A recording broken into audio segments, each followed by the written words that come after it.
महाराष्ट्र की महाविकास अघाड़ी सरकार में खटपट एक बार फिर शुरू हो गई है। इस बार शिवसेना ने बागी तेवर दिखाने शुरू कर दिए हैं। शिवसेना के वरिष्ठ नेता संजय राउत के एक बयान से अटकलों का बाजार गर्म हो गया है।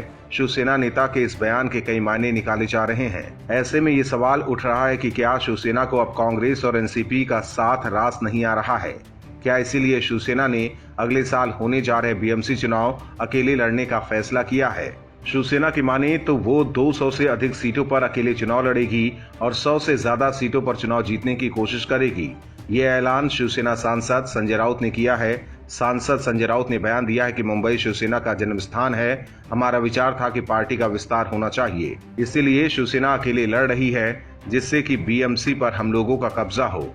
राउत ने ये भी कहा कि पिछला बीएमसी चुनाव अपने दम पर हम लोगों ने लड़ा था। आपको बता दें कि बीएमसी में कुल 227 सीटें हैं। शिवसेना दशकों से 200 सीटों पर चुनाव लड़ती आई है।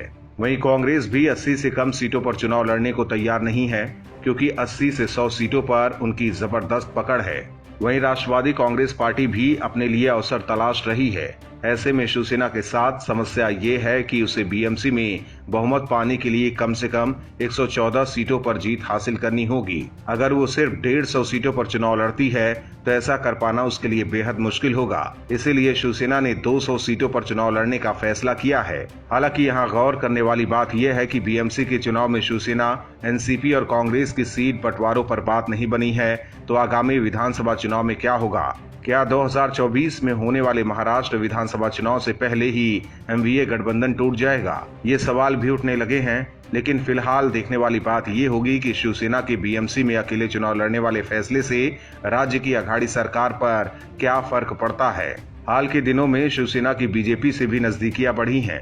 कहीं ऐसा तो नहीं है कि बीएमसी चुनाव बाद शिवसेना राज्य में कोई बड़ा खेल कर दे। Bureau report, OMH news. और भी वीडियोस देखने के लिए चैनल को सब्सक्राइब करें और बेल आइकन को दबाएं।